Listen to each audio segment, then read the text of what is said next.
نبی پاک صلی اللہ علیہ وسلم کے مدینے آنے سے پہلے ایک شخص تھا، عبداللہ بن ابی سلول اس کا نام تھا۔ تو مدینے والے لوگ اس کو اپنا پیشوا مانتے تھے، اوس بھی خزرج بھی، اس کی تاج پوشی بھی کی، بڑی اس کی منتا تھی۔ جب حضور آ گئے تو اس کا کاروبار بند ہو گیا۔ اب لوگ یہ نہیں سمجھتے کہ میں غلط ہوں، لوگ کسی کے مفادات کو ٹھیس پہنچتی ہے تو مخالفت کرنے لگ جاتا ہے۔ اب اس کے حالات جب خراب ہوئے تو اس نے پتہ کیا کیا، جھوٹ موٹ کا کلمہ پڑھ لیا۔ سمجھ آ رہی ہے باتوں؟ جھوٹ موٹ کا، اور منافقوں کا ایک ٹولہ اس نے تیار کر لیا جس کا قرآن مجید نے سورہ منافقون میں ذکر کیا۔ ایک جنگ کا موقع تھا، نبی پاک صلی اللہ علیہ وسلم تشریف لے گئے تو عبداللہ بن ابی سلول بھی چلا گیا۔ حضرت عمر فاروق رضی اللہ تعالیٰ عنہ کے ایک غلام تھے، وہ پانی لینے کنویں پہ گئے۔ ادھر سے انصار میں سے، چونکہ حضرت عمر کے غلام مہاجر تھے، انصار میں سے ایک شخص پانی لینے پہلے سے آیا ہوا تھا۔ پانی بھرنے میں کوئی اختلاف ہو گیا، جھگڑا ہو گیا، مار کٹائی تک نوبت آ گئی۔ حضرت عمر کے غلام نے کچھ چیز مار دی، اس شخص کو زخمی ہو گیا۔ اس نے پکارا، عبداللہ بن ابی سلول نے سمجھا کہ موقع اچھا ہے، دوڑا ہوا آیا اور آ کر اس نے کہا، انصار مدینہ بھاگ کے آؤ، جلدی آؤ، اور بڑے غلط جملے استعمال کیے۔ کہنے لگا، اگر ان لوگوں کو تم اپنا بچا کچا کھانے کو نہ دیتے مہاجروں کو تو آج یہ تمہارے سر پہ نہ بیٹھتے۔ معاذ اللہ، ایسی باتوں پہ کہا کرے، بولے یہ روزمرہ کی گفتگو میں عادت بنائیں، کوئی ایسی بات کرنی ہو تو معاذ اللہ استغفر اللہ کہہ کے کرنی چاہیے۔ اس نے کہا کہ معاذ اللہ، اب ان کو بچا کچا نہ دیں تو یہ ہمارے سر پہ نہ بیٹھتے۔ شور کیا اس نے۔ ہمارے ہاں بھی سیانے بندے پنچایت کے لوگ، وہ کہتے ہیں تو اس برادری کے بچے سے ہی مار کھا ہے، پتہ ہی نہیں چلا، جا اسے مار کے آ، سر پھاڑا، یہ کار پھوڑ دے اس کا سر، اور دیکھ میں دیکھ لوں گا بعد میں جو ہوگا۔ یہ عقل مند لوگوں کے مشورے نہیں، یہ جاہل لوگوں کے مشورے۔ ناراض نہ ہونا، پر یہ نبی پاک صلی اللہ علیہ وسلم نے فرمایا ہے، حضور کا فرمان ہے۔ یہ کن لوگوں کا کام ہے؟ بول کے بتائیں، بول کے۔ پڑھے لکھے سیانے بندے اس طرح کے مشورے یہ بالکل نہیں دیتے، جاہلوں کا کام۔ پکارا، مہاجر سارے اکٹھے ہو گئے، انصار سارے آ گئے، اور جب انصار آئے تو مہاجرین کو بھی پکارا، مہاجر بھی آ گئے۔ اب وہ گتھم گتھا ہونے لگے تو کسی نے جا کے محبوب پاک کے کان میں کہا، یا رسول اللہ، وہاں تو مہاجر انصار لڑنے لگے، وہ پرانی لڑائیاں پھر سے جاگ گئی ہیں۔ نبی پاک تشریف لائے، حضور نے وہاں لفظ بیان کیے، فرمایا یہ تم نے کیا جاہلوں جیسا کام شروع کیا ہوا ہے؟ یہ کون سا کام ہے؟ اللہ کرے ہم سب اس کام سے باز آ جائے، آمین تو کہنا۔ اور تو اس برادری دے منڈے کوئی مار کھائے، برادری کیا ہوتی ہے؟ برادری تو تعارف کے لیے، اونچ نیچ کہاں سے آ گئی؟ کہا میرے رسول پاک علیہ السلام نے، فرمایا تم جاہلوں جیسے کام کر رہے ہو۔ صلح کرائی، بات رفع دفع کرائی، لوگ چلے گئے، معاملہ ٹھنڈا ہو گیا۔ لیکن عبداللہ بن سلول نے کہا کہ میں یہ موقع خالی نہیں جانے دوں گا۔ پھر گیا وہ اور جا کے انصار مدینہ سے کہنے لگا، ایک دفعہ جا لینے دو مدینے، تم نے میری بات نہیں نہ سنی، جو وہاں بڑے سردار بیٹھے ہیں ان سے بات کروں گا، اور معاذ اللہ ثم معاذ اللہ ہم ان بے عزت لوگوں کو مدینے سے نکال دیں گے، وہاں صرف عزت والے رہیں گے۔ یہ غلط جملے اس نے ادا کیے جس کو قرآن پاک نے سورہ منافقون میں بیان فرمایا ہے۔ اس نے یہ بات کی۔ ایک صحابی تھے حضرت زید رضی اللہ تعالیٰ عنہ، وہ سن رہے تھے، آ کے عرض کی، یا رسول اللہ صلی اللہ علیہ وسلم، عبداللہ بن ابی سلول تو اس طرح کہہ رہا ہے کہ مدینے جا کے عزت والے دوسروں کو نکال دیں گے، اور تم اگر اپنا بچہ انہیں نہ دیتے تو معاذ اللہ آج یہ ایسا نہ کرتے۔ حضرت عمر نے بھی سن لیا، حضرت عمر نے بات سن لی، تلوار نکالی اور دوڑے۔ حضور نے بازو پکڑا، فرمایا کدھر جا رہے ہو؟ کہا یا رسول اللہ، اگر آج سزا نہ دی تو کل اور بات بھی کرے گا، اور اگر آج ایک قتل ہو گیا تو باقی سیانے بن جائیں گے۔ یا رسول اللہ مجھے چھوڑے، میں ماروں گا۔ حضور نے فرمایا عمر چپ کر، وہ جھوٹ موٹ کا کلمہ پڑھتا ہے، لوگ کہیں گے کہ محمد ابن عبداللہ نے اپنے ساتھی مارنے شروع کر دیے۔ چپ کر، حوصلہ کر، صبر کر، دلیری کر۔ حضرت عمر کہتے ہیں میری حضور کے کہنے پر میں ٹھہر تو گیا، پر وہ میرے اندر جو آگ لگی ہوئی تھی ٹھنڈی نہیں ہو رہی۔ کہتے ہیں میں چپ تو کر گیا۔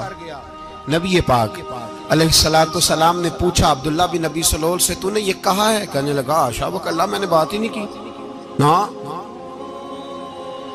اب لوگ کہنے لگے کہ زید تو نوجوان ہے، تو یہ بوڑھا آدمی ہے، چلو صحیح کہتا ہوگا۔ حضور بھی خاموش ہو گئے۔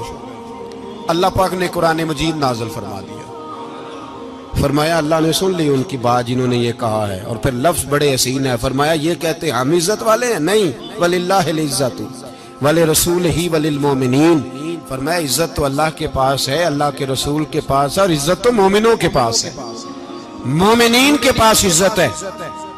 یہ قرآن پاک نے سارا مضمون بیان کر دیا کہ عبداللہ بن نبی سلول غلط کہتا ہے اور حضرت زید صحیح کہتے ہیں۔ حضور نے کچھ نہیں فرمایا، جا رہا ہے قافلہ۔ جب مدینے کی سرحد آ گئی نا، حدود مدینہ منورہ کی شروع ہوئی، تو عبداللہ کا اپنا بیٹا، اس کا نام بھی عبداللہ بن عبداللہ تھا، اپنا بیٹا اس کا بڑا مخلص جانثار غلام تھا میرے رسول پاک صلی اللہ علیہ وسلم کا۔ وہ تلوار لے کے مدینے کی حد پہ کھڑا ہو گیا اور کہنے لگا میرے باپ، تو نے اتنی بے ایمانی کے لفظ کہے کہ میں ان کو نکال دوں گا؟ کہے اپنی زبان سے کہ میں ذلت والا ہوں، رسول پاک کو اللہ نے بڑی عزت عطا فرمائی، کہے ورنہ میں تیری گردن کاٹ دوں گا۔ بول، کہے حضور بھی عزت والے اور نبی پاک کے غلام بھی عزت، کہے اپنی زبان سے، کہے میرے رب کا یہ فرمان ہے وَرَفَعْنَا لَكَ ذِكْرَكَ، حبیب میں خود تیرے لیے تیری شانوں کو بلند فرما دوں گا۔ تو کہا کہے، تو دشمن ہو کے کہنے لگا میرے بیٹے مجھے معاف کر دے، مصطفیٰ تو بڑی عزتوں والے ہیں، ان کے غلام شانوں والے۔ جب بیٹا تلوار لے کے سامنے کھڑا ہوا، شہرت ہوئی، اب نبی پاک نے حضرت عمر کی طرف دیکھا، کہا عمر تیری بات صحیح تھی، اب جو ہوا یہ زیادہ صحیح تھا، وہ میں نے تجھے کہا حوصلہ کر، تدبر کر، وقت کا انتظار کر، یہ صحیح ہوا کہ وہ صحیح تھا۔ تو حضرت عمر فاروق کہنے لگے یا رسول اللہ، میں گواہی دیتا ہوں آپ واقعی اللہ کے سچے رسول ہیں صلی اللہ علیہ۔ اتنی اچھی رائے، وقت فیصلہ کرتا ہے، تدبر سے چلے، دانائی سے چلے، علم پیدا کریں، بردباری۔ ہمیں کئی دفعہ سجدہ صاف کرنا پڑتا ہے، ہم جو کہتے ہیں بات اس کے الٹ نکل آتی ہے۔ ہم کسی شخص کے بارے میں کوئی تبصرہ کر بیٹھتے ہیں، کچھ عرصے کے بعد ہمیں پتہ چلتا ہے کہ وہ تو ایسا تھا ہی نہیں، ہم نے غلط بات کر دی۔ ہم بغیر تحقیق کے، بغیر تفتیش کے، حوصلہ نہ ہونے کی وجہ سے، صبر نہ ہونے کی وجہ سے ہم بہت سارے کام کر گزرتے ہیں، پھر ہمیں نقصان ہوتا ہے۔ اپنی زندگی میں علم نہ چھوڑیں، حوصلہ نہ، لڑائیاں ہوتی ہیں نا گھروں میں، اس کی وجہ خامد ہوتا ہے، بیوی نہیں ہوتی۔ یہ بات گھر جا کے بتانا کہ آج انہوں نے کہا ہے۔ لڑائی کی وجہ کون ہوتا ہے؟ نہ بولو تسی، پر میں تے آنکھ ہی چھڑیا ہے، وہ تو ریکارڈ ہو گیا ہے۔ لڑائی کی وجہ کون ہے؟ جڑے باتیں لڑتے ہیں وہ کوندے ہی نہیں پے۔ وجہ کون بنتا ہے جی؟ کیوں بلا؟ اس لیے کہ نبی پاک صلی اللہ علیہ وسلم نے فرمایا عورت کی عقل آدھی ہے تو تیری تو پوری ہے نا، جس کا مطلب ہے لڑائی اگر بچ سکتی تھی تو مرد کی وجہ سے بچ سکتی تھی، گھر میں امن ہو سکتا تھا۔ کہتے ہیں جی یہ بڑی بیوقوف ہے، میری سنتی نہیں۔ تو میں نے کہا جو اس سے بحث کر رہا ہے وہ سیانا ہے؟ بولیں، جو بحث کر رہا ہے وہ عقل مند ہے؟ بندہ تو چلو تھا وہ دانشور، شیکسپیئر، باتیں بعض اوقات اس کی کچھ ایسی ہیں۔ اس سے کسی نے پوچھا تھا عورتوں سے کون جیت سکتا ہے بحث میں، تو اس نے کہا تھا وہ جو ان سے بحث نہ کرے، جو ان سے بحث ہے۔ تو بھائی تو وجہ اس لیے کہ حوصلہ تو نہیں کرنا تھا۔ نبی پاک علیہ السلام نے فرمایا بی بی ٹیڑھی لکڑی ہے، سیدھی کرنے کی کوشش کرو گے تو ٹوٹ جائے گی، سیدھی تو پھر کتنا بیوقوف ہے جو پتھر سے سر رگڑ رہا ہے، کتنا نادان ہے جو یہ حرکت کر رہا ہے، دریا میں چھلانگ لگا کے کہتا ہے ڈوبوں گا نہیں۔ تو بھائی حوصلہ پیدا کرے، علم پیدا کرے۔ بہت ساری ایسی باتیں کرے کہ جس میں اشتعال آئے گا، فٹافٹ 3 لفظ طلاق کے دے دیے، اب بھاگا گیا مفتی صاحب کے پاس، او ہو 4 بچوں کا کیا بنے گا؟ اور یہ بات پکی ہے کہ بچوں کو صرف ان کی ماں ہی پال سکتی ہے، ان کی ماں۔ اور بات مجھے نہیں بھولتی ایک شخص نے بیوی کو طلاق دے کے دوسری شادی کی. اس کا بیٹا تھا 10 سال کا.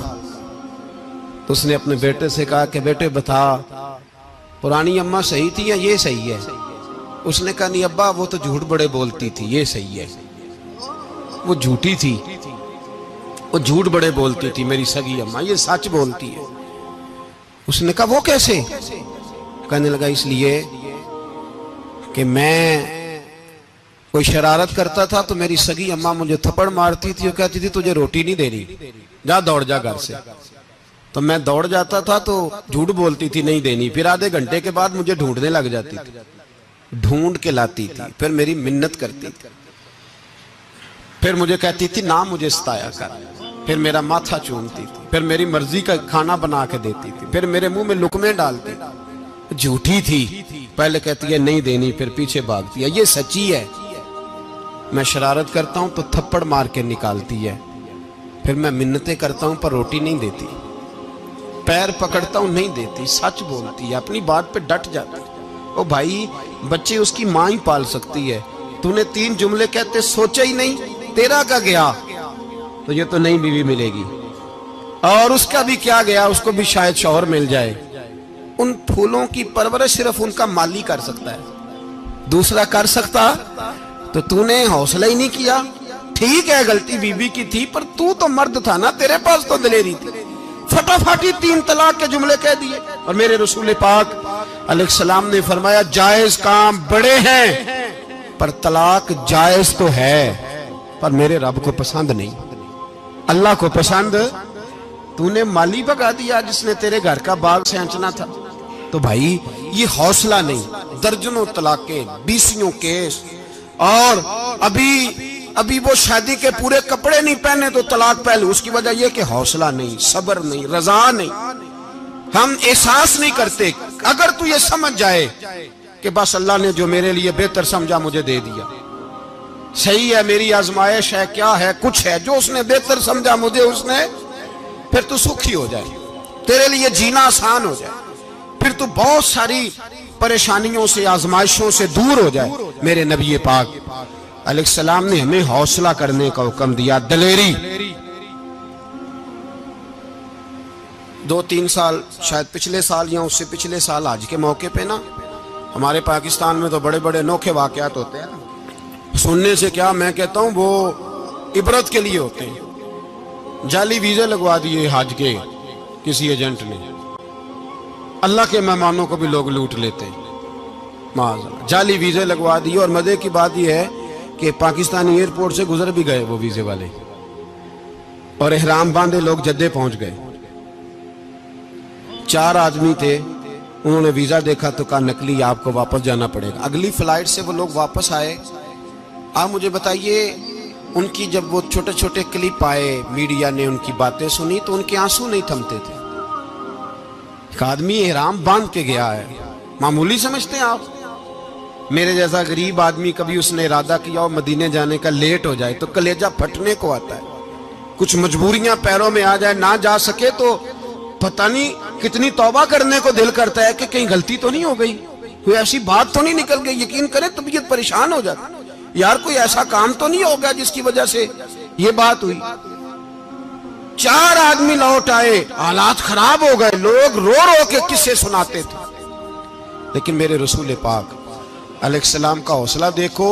حضور کعبے کا بھی کعبہ، حضور مالک، حرم کے مالک مطلق، جن کے صدقے اللہ نے کعبہ کو بیت اللہ بنایا. حاجیو آؤ شہنشاہ کا روضہ دیکھو، کعبہ تو دیکھ چکے اب کعبے کا بھی کعبہ دیکھو. حضور 1400 صحابہ کو لے کے گئے عمرہ کرنے. مقام حدیبیہ پر پہنچے تو کافروں نے روک لیا، ہم عمرہ نہیں کرتے.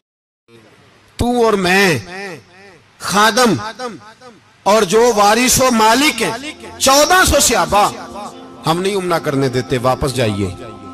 صلح لکھی جا رہی ہے. صلح کی شرطیں کیا ہیں؟ مکے سے کوئی آدمی غلطی سے بھی مدینے چلا گیا، مکے کا آدمی، تو مسلمان اگر ان کے ظلم سے تنگ آ کے، مکی مسلمان کافروں کے ظلم سے تنگ آ کے مدینے چلا گیا تو مدینے والے واپس کریں گے. اور اگر مدینے سے کوئی شخص غلطی سے بھی مکے چلا گیا تو مکے والے واپس نہیں کریں گے. اتنی سخت شرائط. حضرت عمر غصے سے کانپنے لگے, صحابہ پریشان ہیں, پر میرے رسول پاک نے صبر دکھایا, حوصلہ, تدبر. یہ تدبیر ہے, صبر ایک بہترین تدبیر ہے, اگر کوئی اپنائے تو بہترین طریقہ ہے. حضور نے فرمایا ہمیں منظور ہے, صلح کرو. اور اتنا سخت حکم ہے, کہنے لگے 1400 احرام والے واپس جائیں, بعد میں آنا, اس وقت نہیں عمرہ کرنے دیں گے. میرے نبی پاک علیہ السلام, مجھے بتاؤ, مجھے اور آپ کو دکھ ہوتا ہے تیاری ہو تو پروگرام رہ جائے, تو اگر احرام باندھا ہو اور اللہ کے رسول نے بندھوایا ہو تو حضور واپس لوٹنے لگے تو کتنی تکلیف کی بات ہے. حضور نے فرمایا چلو آئندہ آئیں گے. معاہدہ لکھا جا رہا ہے, حضرت علی معاہدہ لکھ رہے ہیں. لکھو محمد الرسول اللہ صلی اللہ علیہ محمد الرسول اللہ صلی اللہ علیہ وسلم اور قریش مکہ کے بیچ معاہدہ. یہ تحریر لکھی جا رہی تھی تو ابو سفیان بول پڑا, کہنے لگا جی ہم محمد الرسول اللہ نہیں لکھنے دیں گے معاذ اللہ, یہی تو ہمارا جھگڑا ہے. اگر آپ کو رسول اللہ مان لیا تو پیچھے رہ کیا گیا, محمد ابن عبداللہ لکھیں. حضور نے حضرت علی سے فرمایا رسول اللہ کاٹ کے محمد ابن عبداللہ لکھو. حضرت علی لکھ رہے تھے, محمد رسول اللہ لکھا تھا, فرمایا رسول اللہ کاٹ کے محمد ابن عبداللہ لکھو. تو حضرت علی کہنے لگے حضور مجھے یہ لفظ کاٹنا نہیں آتا, حضور مجھے یہ لفظ کاٹنا. کسی صحابی نے اعتراض نہیں کیا کہ لکھنا آتا تھا, کہا مجھے کاٹنا. حضور نے دوبارہ کہا علی کاٹ دو. کہا یا رسول اللہ مجھے یہ لفظ کاٹنا نہیں آتا. میرے حبیب نے تیسری دفعہ کہا علی کاٹو. تو شیر خدا نے قلم چھوڑا, ہاتھ باندھے اور کھڑے ہو کہنے لگے محبوبہ مجھے تیرے قصیدے لکھنے آتے ہیں, کاٹنے کوئی نہیں آتے. میں مجبور ہوں, مجھ سے نہیں ہوتا, کوشش کرتا ہوں, نہ قلم اٹھتا ہے نہ ہاتھ چلتا ہے. میرے حبیب پاک نے قلم پکڑا اور لفظ رسول اللہ خود کاٹ کے محمد ابن عبداللہ کرایا. بھائی وقت گزر گیا, صلح ہو گئی. یہ تدبر, یہ حوصلہ, یہ تدبیر میرے نبی نے فرمائی. اب تو 1400 کو مکے نے نہ داخل ہونے دیا, لیکن ایک سال ہی گزرا, تھوڑا ہی وقت گزرا, میرے رسول پاک 10,000 کو لے کے مکے میں داخل ہو گئے. 10,000. اس نے فائدہ دیا. حکمت کیا تھی, تدبر کیا تھا.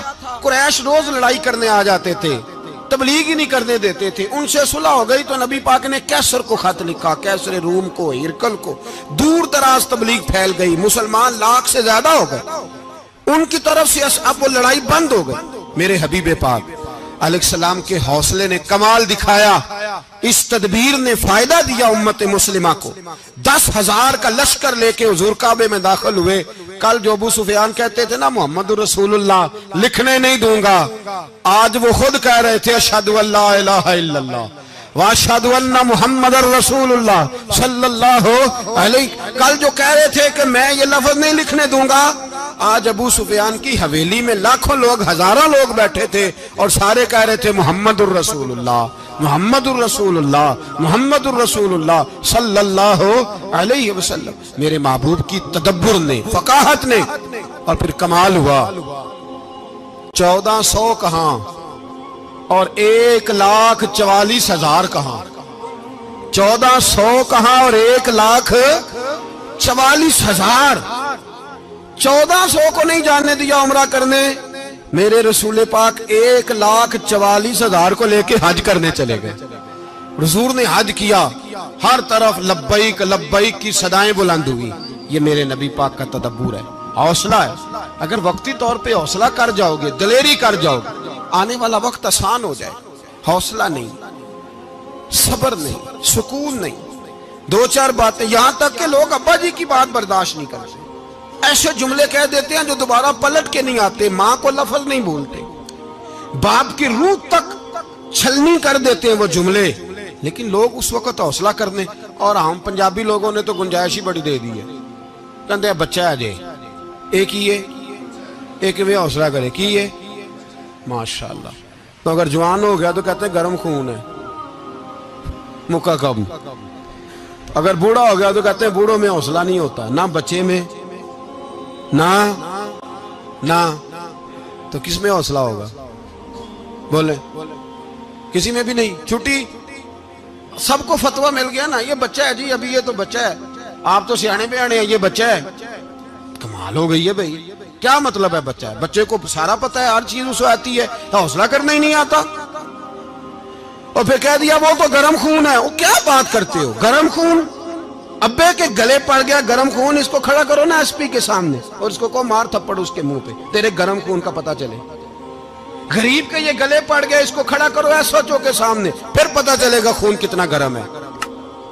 وہاں بالکل چپ ہے, بالکل خاموش ہے. اور گرم خون اس کا صرف اماں کے لیے, جلال صرف رہ گیا اگر غریب گھر کی بیٹی بیاہ کے لایا تو صرف اس کے لیے. کوئی ایسی بات نہیں, ہم بڑے سیانے, ہمارا غصہ بڑا سمجھدار ہے, ہمارا وہ گرم خون بڑا سیانہ ہے. وہ جہاں دیکھتا ہے کہ معاملہ ہلکا ہے تو وہاں وہ گرم خون جلال میں, اور جہاں دیکھتا ہے کہ سامنے والا تگڑا ہے تو وہاں وہ گرم خون فوراً ٹھنڈا ہو جاتا ہے. حوصلہ پیدا کرے. زندگی حوصلے مند لوگ جیتے ہیں, جو حوصلے مند نہیں ہوتے وہ تو زندگی کا ایک سال لطف سے نہیں جی پاتے. حوصلہ کریں, مسکرائیں. میرے نبی پاک صلی اللہ تعالی علیہ وسلم نے نا عثمان بن طلحہ, کعبے کی چابی ان کے پاس ہوتی تھی. حضور نے ایک دن فرمایا عثمان, اچھا یہ نہیں تھا کہ عثمان خاص لوگوں کو چابی کعبہ کھول کے دکھاتے تھے, بلکہ ان کو قریش کی جانب سے یہ حکم تھا کہ جو بھی تجھے کہے تو نے کعبے کا دروازہ کھول دینا. نبی پاک علیہ السلام نے نا ہجرت سے 2-4 دن پہلے کہا کہ عثمان ذرا چابی دو, میں نے کعبہ اندر سے دیکھنا ہے. بڑے ٹھنڈے دل سے ذرا سننا, ادھر دیکھو میری طرف, ادھر دیکھیے گا ذرا میرے بھائی. میں نے ایک بندے سے کہا یار پانی کی بوتل دینا دکاندار سے, ایک ہے اس نے کہہ دیا نہیں میرے پاس. اس بات کا کوئی غصہ بولیے, اور اگر وہ کہے سارے زمانے کو ملے گی آپ کو نہیں دینی, پھر بولیں میرا خیال ہے چپ کر کے ہنس کے آ جائیں گے, سوال ہی نہیں پیدا ہوتا. ہم کہیں گے مجھے نہیں نہ دینی, تو نے تو دکان اٹھا یہاں سے بند کاری سے. کیا مطلب ہے سب کو دینی ہے تجھے نہیں دینی, کیا معنی ہے اس کا؟ لے کے جاؤں گا, جھگڑا ہوگا, بحث کریں گے. عثمان بن طلحہ سے حضور نے فرمایا دروازہ کھولو, کعبہ دیکھنا ہے. عثمان کہنے لگا میں ساری دنیا کو دکھاؤں گا, آپ کو نہیں دکھاؤں گا. کتنی سخت بات ہے, پر قربان جائیں رسول اللہ کے حوصلے پہ صلی اللہ علیہ. عثمان کہتے ہیں میں نے یہ بات کی تو نبی پاک مسکرانے لگے, اور میں اچھا نہیں دینی, تو حضور نے نا مسکرا کے اور میری کمر پہ تھپکی دی, فرمایا اچھا یاد رکھنا یہ چابی میں تجھ سے لے لوں گا, اور جس کو میرا دل کرے گا میں اس کو دوں گا. عثمان کہتے ہیں روز رات کو نبی پاک کے یہ جملے میرے کانوں میں گونجتے تھے کہ حضور نے فرمایا. کہتے ہیں جس دن پتا چلا نا نبی پاک 10,000 کا لشکر لے کے آ رہے ہیں, تو ابو سفیان میٹنگیں کر رہے تھے, مکے کے سارے سردار تیاری کر رہے تھے, اور میرے کانوں میں ایک ہی لفظ تھا کہ حضور نے فرمایا میں چابی لے لوں گا, پھر جس کو میں چاہوں گا اسے دوں گا. عثمان کہتے ہیں حد ہو گئی, وقت گزر گیا. حضور آ گئے, طواف فرمایا, اور طواف کے بعد میرے نبی پاک علیہ السلام نے فرمایا بلاؤ نا ذرا عثمان کو. عثمان کہتے ہیں میں چابی لے کے آیا تو دوسرا جملہ کوئی نہیں. ساڑھے نا کوئی بندہ مشورہ دے وے دی نہ منیے تے جے کام مون جو ہو جے نا, جن جو نے مشورہ دیتا سی تے وہ نال ہی غوث پاک بن جاندا ہے. تینوں آکھیا سی نا فوراً ہی داتا علی اجویری ہو جاندا ہے. وہ کہندا تینوں پتہ نہیں میں کڈا ولی اللہ, تینوں میں آکھیا سی میں نہ کر, اور بندہ پریشان ہوتا ہے کام الٹ ہو گیا, اور لاگوں آکھی جاندا ویکھو جی میں تے تانوں پہلوں ہی آکھیا سی. جی عجیب بات ہے, شیخ چلی کی طرح پیچھے پڑ جائے گا, میں نے تو پہلے ہی کہا تھا. او بس کر یار, اب تو خواجہ معین الدین اجمیری ہو گیا, بس کرو. مشورہ ہی ہوتا ہے, کسی کا مل جاتا ہے اور کسی کا نہیں لیا جاتا. فوری طور پہ بندہ اٹھ کے نہ تو ولایت کی 4تھی سیڑھی پہ چڑھ جائے گا, کہے گا میں تو ابدال وقت ہوں, میں کتب دورہ ہوں, میں نے تجھے کہا نہیں تھا. بس کر یار, کئی دفعہ مشورے صحیح ہوتے ہیں, کئی دفعہ صحیح. بولیے نبی پاک صلی اللہ علیہ وسلم کی احد کے دن خواہش یہ تھی کہ اندر رہ کے لڑنا ہے. جوان صحابہ نے کہا باہر جا کے لڑائی کرنی ہے. حضور نے باہر جا کے جنگ کی, بظاہر مسلمانوں کو شکست ہوئی. حضور نے ایک دفعہ نہیں کہا کہ میں نے تمہیں کہا نہیں تھا اندر رہنا ہے, بس ہو گیا جو ہو گیا. اب اس میں فٹافٹ اگلے کو حوصلہ دو، کوئی عرض نہیں یار، نبی پاک سب بولیے صلی اللہ علیہ وسلم، میرے حبیب پاک علیہ السلام نے نا کہا عثمان کو بلاؤ۔ عثمان آئے تو عثمان کہتے ہیں میں نے چابی دی تو میں تیار تھا، میں تیار تھا کہ اب میری بات ہوگی اور رسوائی ہوگی، لیکن کہتے ہیں قربان جائیں مصطفیٰ نے تو یہ جملہ بھی نہیں کہا کہ میں نے تجھے کہا نہیں تھا، یہ بھی نہیں کہا۔ حضور نے چابی لی، کعبے کے بت صاف کیے، نماز پڑھی، واپس آئے، فرمایا عثمان میرا وعدہ تھا تیرے ساتھ کہ جس کو میں چاہوں گا چابی دوں گا، یہ لو چابی میں تجھے ہی دینا چاہتا ہوں، لے لو رکھ لو۔ عثمان کہتے ہیں وہ چابی نہیں میرے طرف آ رہی تھی، میری طرف ایمان آ رہا تھا، وہ چابی نہیں آ رہی، ایمان آ رہا تھا میری جانب۔ کہتے ہیں میرے ہاتھوں میں چابی آئی اور میری زبان پہ کلمہ توحید جاری ہو گیا۔ بھائی تدبر، حوصلہ، صبر، رضا، ہمیں تو ٹائم بھی نہیں گزارنا آتا۔ گھر کا ماحول، گھر کے اندر رہ کے لوگ دکھی ہیں، اس لیے کہ ہماری طبیعتوں میں حوصلہ نہیں، ایک منٹ کے لیے نہیں، ایک سیکنڈ کے لیے بھی ہم یہ برداشت نہیں کرتے کہ چلو تھوڑا انتظار کریں، وقت کو دیکھیں، موقع کو دیکھیں۔ میرے نبی پاک علیہ السلام پہ اتنی مصیبتیں آئیں کہ پہاڑ پہ آتی تو وہ ریزہ ریزہ ہو جاتے ہیں، لیکن کسی مقام پر بھی حضور علیہ السلام شکوہ کرتے نظر نہیں آتے۔ ہم غریبی کا رونا روتے ہیں، ہر چوتھا آدمی کہتا ہے بڑا غریب ہوں، لیکن میرے نبی پاک علیہ السلام نے چوتھے دن کھجور کھائی، سرکہ کھایا ہے اور موٹے بان کی چارپائی پہ آرام کیا۔ حضرت عمر نے کہا حضور کتنی تکلیف ہے؟ فرمایا عمر کوئی تکلیف نہیں، تھوڑا سا تو وقت ہے، جنت میں جائیں گے، ساری نعمتیں اللہ نے ہمارے لیے تیار کی ہوئی ہے، راضی بالرضا، راضی بالرضا، کوئی کسی قسم کا مسئلہ نہیں۔ ہمیں آزمائشیں آتی ہیں، تکلیفیں آتی ہیں، بیماریاں آتی ہیں، لوگ چھوٹی چھوٹی بات پر پریشان ہو جاتے ہیں، ذرا سی بات پر شکوہ کرتے ہیں۔ میرے رسول پاک علیہ السلام نے فرمایا جب میرا رب کسی کو بیمار کرتا ہے تو 2 فرشتوں کو بھیجتا ہے، جاؤ میرے بندے کی تیمارداری کر کے آؤ۔ اللہ اکبر، خود رب بھیجتا ہے، جاؤ میرے بندے کی۔ تو مجھے بتائیے جب اللہ بھیجے تو پھر تندرست خوش نصیب ہوا کہ بیمار؟ جی تندرست پھر خوش نصیب کون ہوا؟ میرے نبی پاک صلی اللہ علیہ وسلم نے فرمایا رب 2 فرشتے بھیجتا ہے، فرماتا ہے پتہ کر کے آؤ میرے بندے کا اس کا کیا حال ہے، حالانکہ اللہ سارا ہی جانتا ہے۔ فرشتے آتے ہیں، واپس جاتے ہیں، رب کریم پوچھتے ہیں بتاؤ میرا بندہ کیا کہتا تھا؟ اللہ تجھے سارا ہی پتہ ہے، پر ہم سے پوچھتے تو بتا دیتے ہیں، وہ یہ کہتا تھا کہ میں اپنی رب کی رضا پہ بڑا ہی راضی ہوں، وہ تیری حمد کر رہا تھا، تیری تعریف کر رہا تھا، تیرا شکر کر رہا تھا، تیرے لیے کلمات حمد بیان کر رہا تھا۔ تو میرے نبی پاک علیہ السلام فرماتے ہیں، اللہ فرشتوں سے فرماتا ہے سنو پھر اگر میں اپنے بندے کو اس بیماری میں شفا دوں گا تو اس تندرستی سے زیادہ اچھی تندرستی دوں گا جو پہلے اسے عطا کی ہوئی تھی، پہلے سے اچھی صحت دوں گا، اور اگر اسے اس بیماری میں موت دوں گا تو پھر مرتے ہی اس کے لیے میں جنت کا فیصلہ فرما دوں گا۔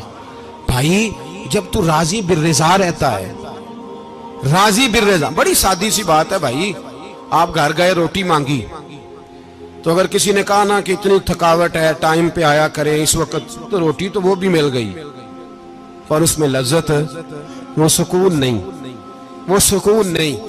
میری اماں جی سالن پکا کے رکھ لیتی تھی تو روٹی جب بھی کوئی مانگتا تھا تو تازی بنا کے دیتی تھی، ان کی طبیعت تھی۔ تو میں اکثر ان سے کہتا کہ اماں جی پکا کے رکھ دیا کرو، تو کہتے تمہیں خوشی نہیں ہوتی جب تمہاری اماں تازی پکا کے دیتی ہے؟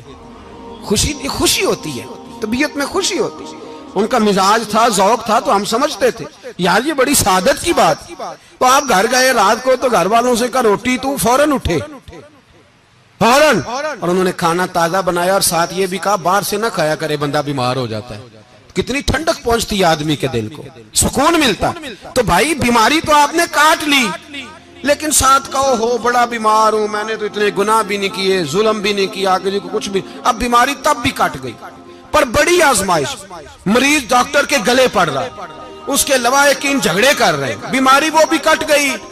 اور ایک بیمار وہ ہے جو چارپائی پہ لیٹا ہے اور کہتا ہے جس طرح میرا اللہ راضی اسی طرح میں بھی راضی، تو بیماری اس کی بھی کٹ گئی۔ حضرت یونس علی نبینا علیہ السلام نے ایک دن حضرت جبریل امین ملنے آئے تو جناب یونس علیہ السلام کہنے لگے اے جبریل اللہ کے نیک بندوں میں جو اللہ کو اس وقت سب سے زیادہ پسند ہے نبیوں کے بعد، توجہ کرنا بات پر، جو سب سے زیادہ اللہ کو پسند ہے نبیوں کے بعد ولیوں میں، اور سب سے زیادہ اللہ جس کو اللہ کی بارگاہ میں عبادت گزار لکھا جاتا ہے، میری اس بندے سے ملاقات کرا۔ تو حضرت جبریل نے جناب یونس علیہ السلام کو ساتھ لیا تو ایک شخص کے پاس پہنچے جو آنکھوں سے اندھا تھا، دونوں ہاتھ اس کے سلامت نہیں تھے اور پورے جسم میں پیپ جاری تھی، ریشہ تھا۔ جب جا کے السلام علیکم کہا نا حضرت یونس نے، اس نے وعلیکم السلام کے بعد پہلا لفظ پتہ کیا کہا؟ اس نے کہا یا اللہ تیرا شکر ہے، یا اللہ تیرا، آپ بھی ادا کریں اللہ کا شکر، یا اللہ تیرا، اللہ تیرا شکر ہے۔ تو حضرت یونس علیہ السلام کہنے لگے تو شروع سے اس طرح کا ہے، نابینا بھی اور ہاتھوں سے معذور بھی اور سارا جسم شروع سے؟ تو بڑے ہی خوبصورت لفظ اس بیمار نے کہے، کہنے لگے نہیں حضور میں بالکل ٹھیک ٹھاک تھا، جب تک میرے رب نے چاہا کہ یہ دنیا کو دیکھے تو تب تک اس نے مجھے آنکھیں دیں، اور جب اس نے چاہا کہ اب اس کا دیکھنا بہتر نہیں تو اس نے واپس لے لی۔ تو یا اللہ تیرا شکر ہے، اللہ تیرا شکر ہے۔ پھر کہا جب تک اس نے چاہا کہ میرے ہاتھ رہے تب تک رہے، جب اس نے چاہا کہ میرے لیے بہتر نہیں تو اس نے لے لیے، تو یا اللہ تیرا شکر ہے۔ جب تک اس نے چاہا کہ میرا جسم صحیح و سلامت رہے تو رہا، اور جب اس نے چاہا کہ میرے لیے بہتر نہیں تو مجھے بیمار کر دیا، تو یا اللہ تیرا شکر ہے۔ تو حضرت یونس علیہ السلام کہنے لگے جبریل واقعہ یہ اللہ کا سب سے زیادہ شکر گزار بندہ ہے، سب سے زیادہ عبادت گزار بندہ ہے، سب سے زیادہ۔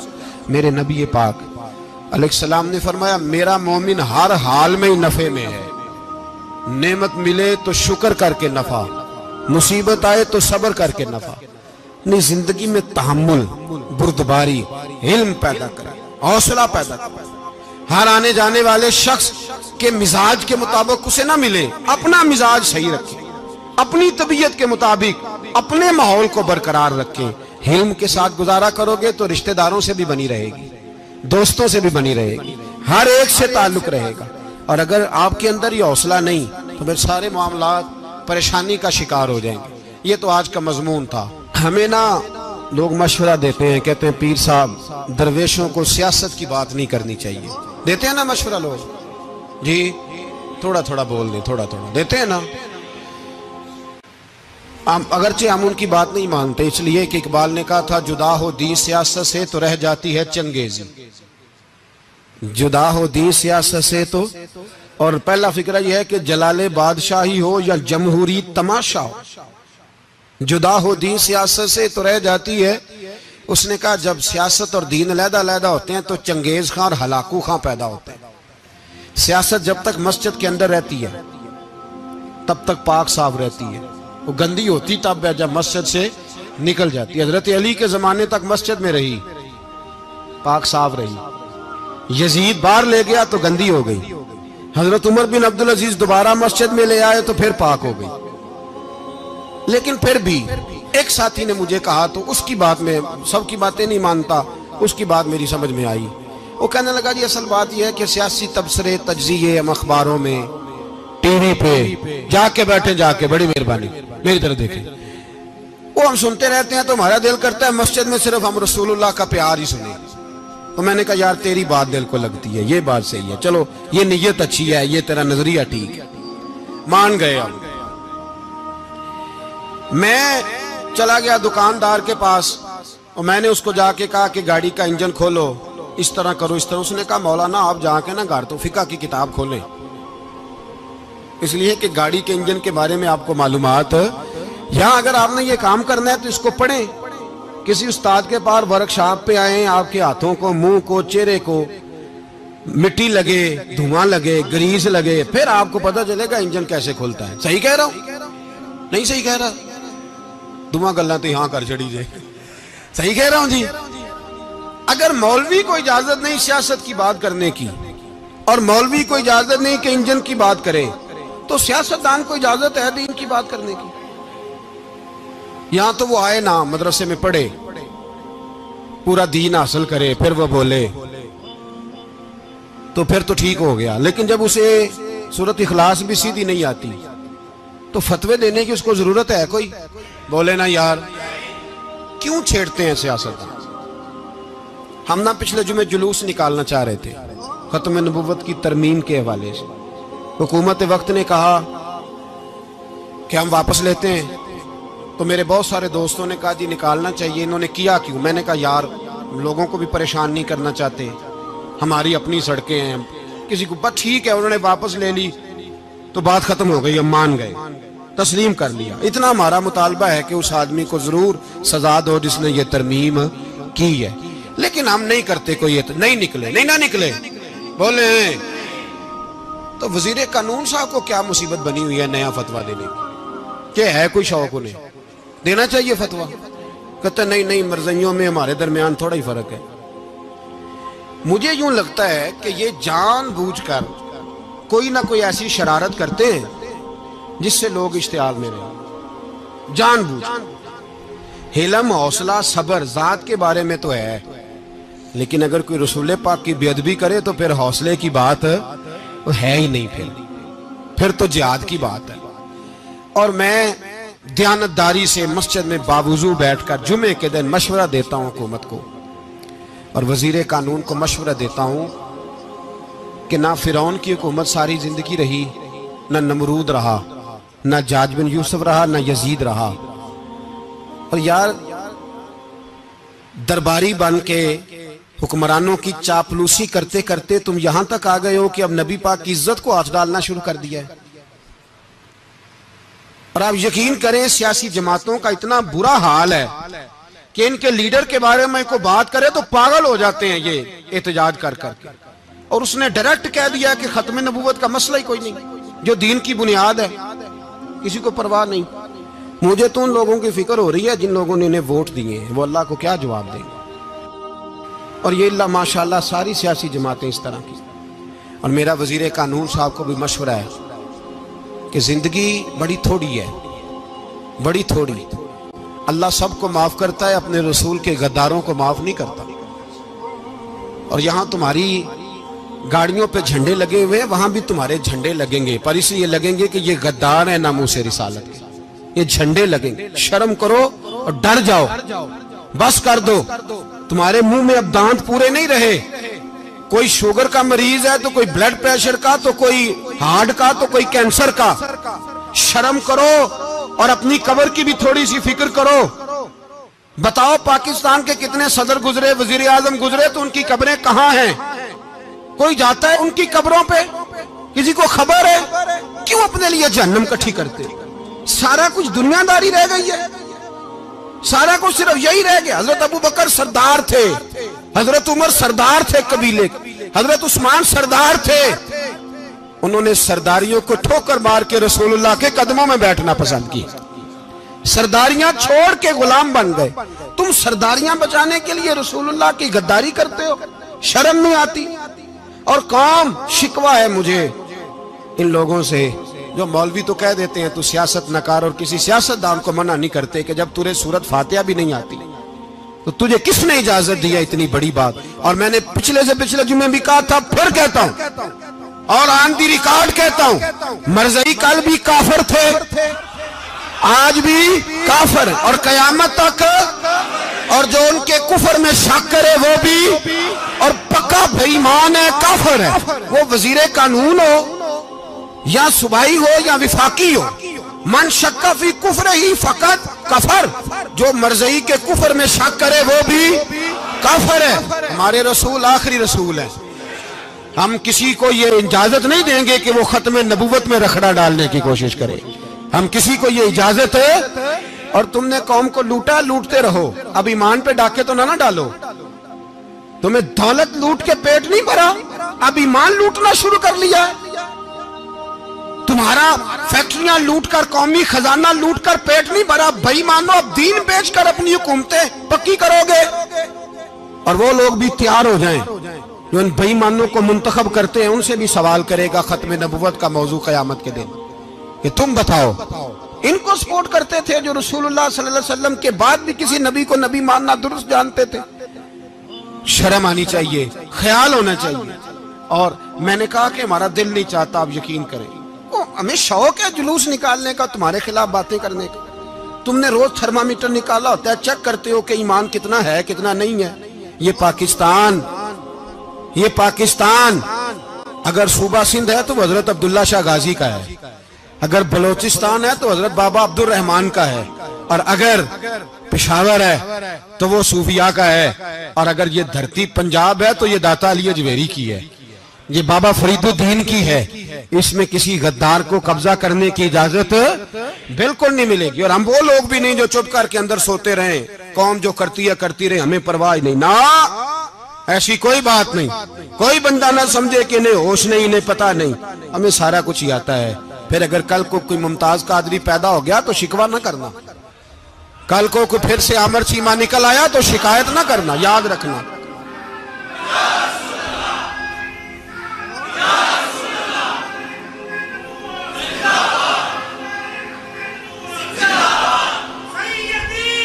تو میرے بھائی کھل کے بولے یا نبی رسول کے صلی اللہ۔ تو یہ مشورہ،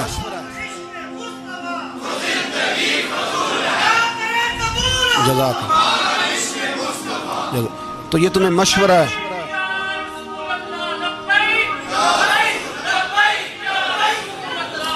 میری بات سنی، یاد رکھے، یہ لوگ بعد میں پچھتاتے ہیں، پھر مناظرے کراتے پھرتے ہیں، اس نے صحیح کیا کہ غلط کیا، پھر انہیں ہوش آتی ہے بعد میں، پھر ان کے حواری نکل نکل کے میدانوں میں دلیلیں دیتے ہیں۔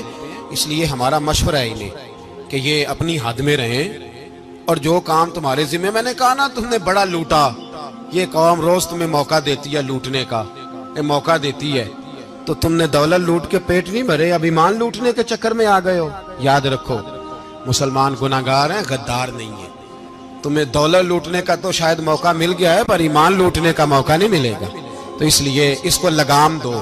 اور ویسے بھی کتا جو پالتو ہوتا ہے نا، اس کو گھر کے اندر سنگلی سے باندھ کے رکھنا چاہیے۔ یہ تمہارے بوٹ چاٹتے ہیں، بھونکتے ہیں، تمہارے حق میں وزارتیں لیتے ہیں، ہم نے تو کوئی وزارت نہیں لی تم سے، اور نہ ہمیں شوق ہے، اس لیے کہ ممبری کیا کرنی ہے جس کو ممبر رسول عطا کر دیا جائے، اس نے کیا کرنی ہے یہ ممبریاں جس کو پکا پکا ممبر رسول دے دیا جائے، تو اس لیے اس سے باہر آؤ۔ میں نے کہا بڑے بڑے نمرود، فرعون، قارون دفن ہے، تمہارا بھی نام تک نہیں ہوگا، بالکل نام نہیں ہوگا۔ اس لیے ہمارا مشورہ، اور آپ لوگ بھی آئے نا یہ اگلے سال، تو ان کو کھڑا کر کے پوچھ لینا، اسلامی جمہوریہ پاکستان کا تم نے MPM بننا ہے، پہلا کلمہ ہی صحیح سنا دو، چلو خدا کا واسطہ یہی بتا دو کہ تمہیں نماز بھی ڈھب سے آتی ہے کہ نہیں، اور آپ کی موج ہے، آپ بٹھا لیتے ہیں سر پہ، کیا کریں، سمجھانے والے مفت گناہگار ہو گئے اور بہکانے والے سب تمہارے یار ہو گئے۔ اس لیے یہ چھیڑتے ہیں جان بوجھ کے، اور پھر جب کوئی ممتاز قادری علیہ رحمہ پیدا ہوتے ہیں پھر انہیں دشواری ہوتی ہے، پھر ان کا جینا مشکل ہو جاتا ہے، یہ موقع دیتے ہیں، پتہ نہیں کس کے ایجنڈے پہ عمل کر رہے ہیں۔ میرا سوال یہ ہے، میں نے پچھلے جمعے پھر میرا سوال ہے کہ میں پوچھتا ہوں اس آدمی کو ضرورت کیا ہے ختم نبوت پر بات کرنے، جب امت مسلمہ کے متفق کا فیصلہ ہے کہ مرزائی کافر، اسمبلی نے بل پاس کر دیا کہ مرزائی ان کو اقلیت قرار دے دیا، اور جب سے وہ اقلیت بنے نہ ہم نے ان کی عبادت گاہ جلائی، نہ ہم نے ان کو قبروں سے نکالا، نہ ہم نے، بس ٹھیک ہے جیسے عیسائی رہتے ہیں، یہودی سے کس ملک میں رہتے ہیں وہ بھی رہیں، اقلیت بن کے رہے، کوئی اعتراض، پر تم انہیں کھینچ کھونچ کے کیوں قریب کرتے ہو؟ تمہارا کیا جرانہ ہے ان کے ساتھ؟ بتاؤ تو صحیح۔ ان لوگوں سے ان کو چاہیے اپنے منہ میں لگام ڈالیں، اور اگر نہیں ڈالیں گے پھر انشاءاللہ ڈالی جائے گی، اور بڑی تگڑی ڈلے گی، اور پھر ایسی ڈلے گی ایسی ڈلے گی۔ سلمان تاثیر جب مرا تھا نا تو 5-5 لاکھ روپیہ مولویوں کو آفر کی جنازہ پڑھاؤ، 5-5 لاکھ روپیہ چھوٹے چھوٹے مولویوں کو۔ اور داتا صاحب کی مسجد کے خطیب بھی صوبائی جو تھے وہ خطیب تھے، ملازم تھے، انہوں نے کہا کہ ایمان نہیں بیچنا، نکالنا نوکری سے تو نکال دو۔ اور بادشاہی مسجد کا مولوی جس کا پتہ ہی نہیں چلتا، کبھی کدھر چلا جاتا ہے کبھی کدھر، یہاں تو وہ بھی کھڑا ہو گیا، اس نے کہا نا ایمان نہیں بیچنا۔ گورنر ہاؤس کی مسجد کا امام کہنے لگا کہ بخشا جانا نہ جانا یہ تو رحمت الہی کا معاملہ ہے، پر اتنا گندا جنازہ نہیں پڑھنا، اتنا گندا جنازہ نہیں ہم پڑھیں گے، مرنے کے بعد تمہارے جنازے نہیں پڑھے جاتے، تمہاری قبریں خراب ہوتی ہیں، کدھر ہیں تمہاری دولتیں؟ اور وہ مولوی آج تک پتہ ہی نہیں کدھر گیا جس نے اس غلیظ کا گندا جنازہ پڑھایا. تو بھائی اپنی قبر اشر کو جب جہاں تمہارے جنازے نہیں پڑھے جا رہے تو وہاں تمہارا کیا حال ہوگا. اس لیے ان لوگوں کو چاہیے کہ اپنی زندگی اس طرح گزاریں کہ کچھ نہ کچھ منہ لے کے سرور کائنات کے پاس چلے جائیں، ورنہ ایسا نہ ہو کہ یہاں بھی پھٹکار اور وہاں بھی پھٹکار. اس لیے ہمارا مطالبہ ہے حکومت سے کہ شرم کرو اور ایسے بھائی مانوں کو، کالے ناگ جو تم نے بھرتی کی ہوئے، ان کو نکالو، اور اگر تعریفیں کروانی ہو، تلوے چٹوانے ہو تو اندر کمروں میں ان سے چٹوا لیا کرو. ان سے کہو کہ یہاں ہماری نوکری کرو، باہر نکل کے رسول اللہ صلی اللہ علیہ وسلم کے دین کے بارے میں گفتگو نہ کرو. اس لیے کہ اللہ تبارک و تعالیٰ نے اس دین کے اندر بڑا حسن اور بڑا جذبہ رکھا ہوا ہے، بڑا وقار ہے. ہمارا مطالبہ ہے حکومت سے کہ ختم نبوت کے مسئلے پر کوئی سیاستدان گفتگو نہ کرے. آپ تائید کرتے ہیں اس بات کی؟ اس پر کوئی سیاستدان کوئی گفتگو. ہمارے پاس بڑے تماشے ہیں سیاست کرنے کو، باقی تماشوں پہ سیاست کرو. یہ رسول اللہ کی ناموس کا معاملہ ہے، یہ چھیڑنے کی تمہیں اجازت ہو. مجھے سمجھ نہیں آتی یار، جب بات ختم ہو گئی، اسمبلی نے بل واپس لے لیا، تو صوبائی وزیر قانون کو آخر تکلیف کیا ہے؟ آپ کے پاس جواب ہے؟